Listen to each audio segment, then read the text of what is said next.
పారిశ్రామిక విధానంలో భాగంగా 4 లేబర్ కోడ్లు తీసుకొచ్చి కర్మాగారాన్ని కార్మికులను చంపేసి మొత్తం ప్రభుత్వ రంగాన్ని ఆదానీలకు అంబానీలకు అప్పచెప్పాలనుకుంటాం. దానికి వ్యతిరేకంగా ప్రదర్శన జరుగుతూ ఉంది. అలాగే వ్యవసాయం మొత్తాన్ని కార్పొరేటీకరణ చేసి రైతులకి కనీసంగా గిట్టుబాటు ధర లేకుండా వాళ్ళకి ఎరువులు కూడా సరఫరా చేయకుండా వాళ్ళని ఇబ్బంది పెడతా ఉంది. 47 కార్మిక చట్టాల స్థానంలో 4 లేబర్ కోడ్లు తీసుకొచ్చి కార్మికులకి హక్కులు లేకుండా చేస్తూ ఉంది.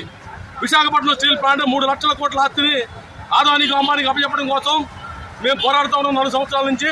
దాన్ని ప్రైవేటీకరణ ఆపి రేపు మోడీ గారు విశాఖపట్నం సభలో దీన్ని ప్రైవేటీకరణ నిలుపుదల చేస్తూ జైల్లో విలీనం చేస్తామని ప్రకటించాలని చెప్పి కోరుతూ మహాప్రదర్శన జరిగింది.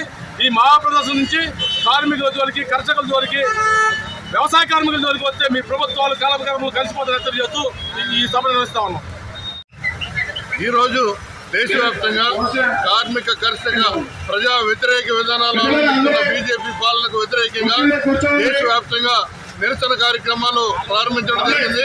దాంట్లో భాగంగా విశాఖ ఉక్కు కార్మికులు, కాంట్రాక్ట్ కార్మికులు, ఈ ప్రాంతంలో ఉన్నటువంటి పరిశ్రమల్లో ఉన్నటువంటి కార్మిక వర్గం యావత్తు రోడ్డు మీదకి వచ్చి వాళ్ళ పాతగాజు ఒక జంక్షన్ నుంచి కొత్తగాజు ఒక వరకు పాదయాత్ర నిరసన కార్యక్రమం చేయడం జరిగింది. తర్వాత సమావేశం జరుగుతుంది. దీని ద్వారా విశాఖపట్నం స్టీల్ ప్లాంట్ని ప్రభుత్వ రంగంలో కొనసాగించాలని, సెయిల్లో విలీనం చేయాలని చెప్పి కోరుతూ రేపు 29వ జరిగిన 3వసారి నగరానికి వస్తున్న ప్రధానమంత్రి ప్రకటన చేయాలి. ప్రకటన చేయించేందుకు గౌరవ రాష్ట్ర ముఖ్యమంత్రి చంద్రబాబు నాయుడు గారు, ఉప ముఖ్యమంత్రి పవన్ కళ్యాణ్ గారు, బీజేపీ అధ్యక్షురాలు పురంధేశ్వరి గారు ప్రయత్నం చేయాలి. ఆ మేరకు విశాఖ ఉక్కును ప్రభుత్వ రంగ సంస్థగా కొనసాగించి ఇప్పటికే అనేక కష్టాలు ఈ 5 నెలల్లో సార్వత్రిక ఎన్నికలు అయిన తర్వాత విశాఖ ఉక్కు కార్మికులకి, కాంట్రాక్ట్ కార్మికులకి జీతాలు లేవు. ఉన్నటువంటి పరిశ్రమని రోజుకో విభాగాన్ని ఆపేస్తూ మూసివేస్తూ అనేక ఇబ్బందులు గురి చేస్తున్నారు. అనేక ఆర్థిక ఆంక్షలు విధించి ఇబ్బంది పాలు చేస్తున్నారు. వీటన్నిటి కూడా స్వస్తి పలకాలని చెప్పి రాష్ట్ర గౌరవ ముఖ్యమంత్రి గారిని కోరుతున్నాం. స్టీల్ ప్లాంట్ ప్రభుత్వ రంగంలో కొనసాగించాలని చెప్పి సుమారు 4 సంవత్సరాలుగా ఉక్కు కార్మికులు, అలాగే నిర్వాసితులు, అలాగే ప్రజా సంఘాలు రాష్ట్ర వ్యాప్తంగా అన్ని రాజకీయ పార్టీలు పెద్ద ఎత్తున పోరాడుతున్నప్పటికీ కేంద్ర ప్రభుత్వం మీద ఇప్పటికీ స్టీల్ ప్లాంట్ మూసేస్తాం లేకపోతే అమ్మేస్తాం లేకపోతే మూసేస్తాం ప్రకటనతో ముందుకెళ్తున్నారు తప్ప ఈ స్టీల్ ప్లాంట్ ఏదో నష్టాలు పాలు చేయాలని చెప్పి గత 3 సంవత్సరాల నుంచి కూడా వర్కింగ్ క్యాపిటల్ ఇవ్వకుండా, అలాగే రా మెటీరియల్ ఇవ్వకుండా, ఐరన్ ఓర్ ఇవ్వకుండా, కోకింగ్ కోల్ ఇవ్వకుండా, రైల్వే రేక్స్ కూడా ఇవ్వకుండా ఈ స్టీల్ ప్లాంట్ నష్టాలు పాలు చేస్తున్నారు. అదేవిధంగా దీన్ని గత 3 నెలల బట్టి కూడా పర్మిట్ కార్మికులకి జీతాలు ఇవ్వట్లేదు, కాంట్రాక్ట్ కార్మికులు 6 నెలల బట్టి జీతాలు ఇవ్వట్లేదు, అలాగే చనిపోయిన కార్మికులకు డిఏబీఎస్కి అది కూడా ఇవ్వట్లేదు. రిటైర్ అయిన కార్మికులు కూడా వాళ్ళు సెటిల్మెంట్ చేయకుండా ఏదో రకంగా కార్మికుల్ని మానసికంగా ఆర్థిక దెబ్బతీసి ఈ స్టీల్ ప్లాంట్ అమ్మేయండి అని చెప్పి ఒక మైండ్ సెట్ మార్చడానికి పుట్టపూర్తిగా కేంద్ర ప్రభుత్వం 3 లక్షల కోట్ల ఆస్తిని ఎవరికో అదానీ అంబానీకో లేదా పోస్కో జిందాల్కో అమ్మాలని ప్రయత్నం చేస్తుంది. దాన్ని తెలుగు ప్రజలందరూ తిప్పికొడతారు. ఖచ్చితంగా 29వ తారీఖు విశాఖపట్నం స్టీల్ ప్లాంట్కి వైజాగ్కి ప్రధానమంత్రి గారు వస్తారని తెలిసింది. మీరు ప్రకటన చేయాలి. రాష్ట్ర ముఖ్యమంత్రి గారు అలాగే పవన్ కళ్యాణ్ గారు కూడా మీరు ఎన్డీఏ గవర్నమెంట్ లో మీరు కలిసి ఉన్నారు కాబట్టి మోడీ ప్రకటన చేయించాలని చెప్పి పోరాటం డిమాండ్ చేస్తున్నాం. సెయిల్లో విలీనం చేయాలి, ఈ సెయిల్లో పవిత్రంగా కొనసాగిస్తామని చెప్పి ప్రధానమంత్రి గారు ప్రకటన చేయాలని చెప్పి మేము డిమాండ్ చేస్తూ పాత కాదు నుంచి కొత్త కాదు వరకు కూడా భారీ ఎత్తున పాదయాత్ర అనేది చేయడం జరిగింది. మిత్రులారా, 29వ తేదీన ప్రధానమంత్రి నరేంద్ర మోడీ గారు విశాఖ వస్తున్న సందర్భంగా కార్మికుల్లోని ప్రజల్లోని చైతన్యం తీసుకొచ్చి తద్వారా ఆయన చేత ఒక ప్రకటన చేయించాలనే ఉద్దేశంతో నేను విశాఖ నగరంలో అన్ని రాజకీయ పార్టీలతో రౌండ్ టేబుల్ సమావేశం ఈరోజు అదే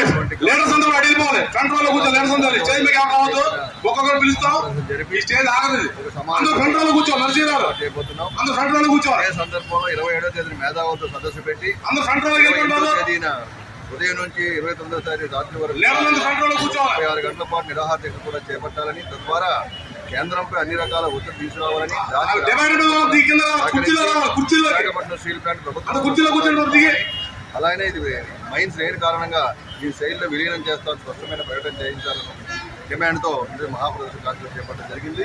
ఇదే కాకుండా ఇక్కడ చాలామంది నిర్వాసులందరూ కూడా తమ ఇల్లు, భూములు త్యాగం చేసి ఇంకా ఉద్యోగాల కోసం అభివృద్ధి చేస్తున్న సమయంలో ప్రైవేటీకరణ అనేది సరైనది కాదు. ఎందరో ప్రాణత్యాగాలు, ఎందరో ఈ యొక్క కర్మాగార ప్రగతి కోసం బలిదానాలు చేశారు, చనిపోయినారు.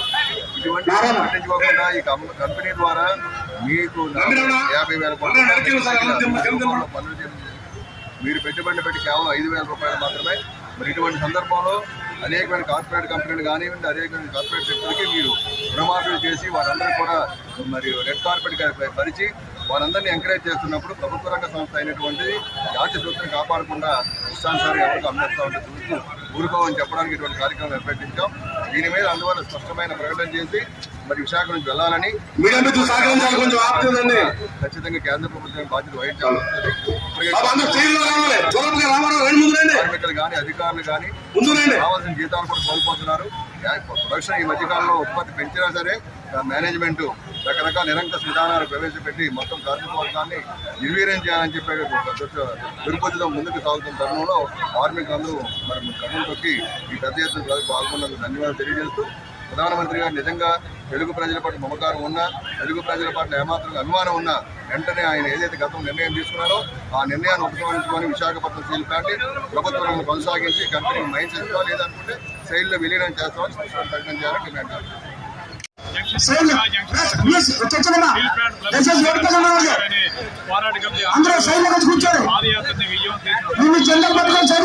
బీజేపీ ప్రభుత్వ అధికారులకు అందరూ సహకరిస్తే ఒక అరగంటలో మన కార్యక్రమాన్ని కంక్లూడ్ చేసుకున్నాం. రోడ్డు పక్కన ఎవరు నిలబడద్దు, సహకరించండి. ట్రాఫిక్ ఎక్కువ ఉంది కాబట్టి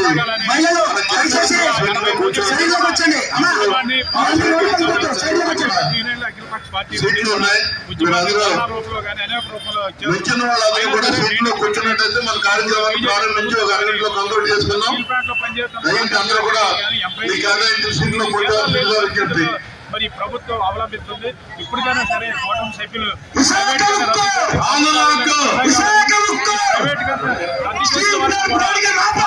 ఆధ్వర్యంలో అన్ని పార్టీలు ఉద్యమానికి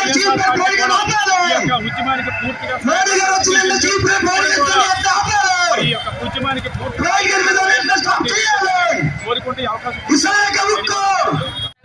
వ్యతిరేకంగా విశాఖ స్టీల్ ప్లాంట్ పరిరక్షణ కమిటీతో పాటు వైఎస్ఆర్ సిపి కూడా ఇక్కడ సపోర్ట్ చేస్తూ ఈరోజు ధర్నాలో పాల్గొనడం జరిగింది. దాదాపు 4 సంవత్సరాలు కావస్తుంది. జనవరిలో మొదలైంది ఇది. మరి జనవరి వస్తే 4 సంవత్సరాలు కావస్తుంది ఉద్యమం చేపట్టి.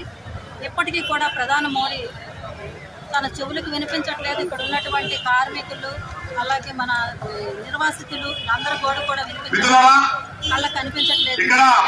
ఇప్పటికైనా మీరు కళ్ళు ఈ స్టీల్ ప్లాంట్ యొక్క వాళ్ళ యొక్క ఆవేదన వినండి అని మేము తెలుసుకుంటున్నాము. ఎందుకంటే ఈ కూటమి అనే ప్రభుత్వం ఏర్పడింది. చంద్రబాబు నాయుడు కానీ పవన్ కళ్యాణ్ కానీ కూడా స్టీల్ ప్లాంట్ కాపాడుతారు ఆస్తో ఈరోజు మిమ్మల్ని గెలిపించడం జరిగింది. ఈ ఎన్నికల మాట, ఎన్నికల తర్వాత మీరేమో మాట మార్చి ఈ రోజు మీరు ఎక్కడ ఉన్నారో మీరు కలిసినప్పుడు ఇక్కడ న్యాయం చేయించారు. ఆ నమ్మకాన్ని వమ్ము చేశారు. ఇవాళ దాదాపు 6 నెలలు కావాలి. ఇక్కడ నుంచి ఒక్క మాట మీరు ముఖ్యమంత్రిగా మీరు పవన్ కళ్యాణ్ గానీ అడిగిన దాఖలు లేవు. లేకపోతే మరి మరికొద్ది రోజుల్లో మీకు విశాఖ ఉక్కు ఆంధ్రుల హక్కు అనే నినాదంతో ఏర్పడినటువంటి విశాఖ ఉక్కు కర్మాగారాన్ని కాపాడుకునే బాధ్యత రాజకీయాలకి, పార్టీలకి, ఎఫిలియేషన్లకి అతీతంగా ప్రతి ఒక్కరూ తెలుగువారు కృషి చేయవలసిన బాధ్యత అనేది ఉంది. ఇప్పటికే ఎన్డీఏ ప్రభుత్వం అధికారంలోకి వచ్చిన తర్వాత రాష్ట్రంలో ఉన్నటువంటి కూటమి ప్రభుత్వం కేంద్ర ప్రభుత్వాన్ని ఒప్పించి ఇప్పటికే 1650 కోట్లు ఏదైతే ఉందో బ్యాంకులకు గ్యారంటీ ఇవ్వడం అనేది జరిగింది. ఇది సరిపోదు.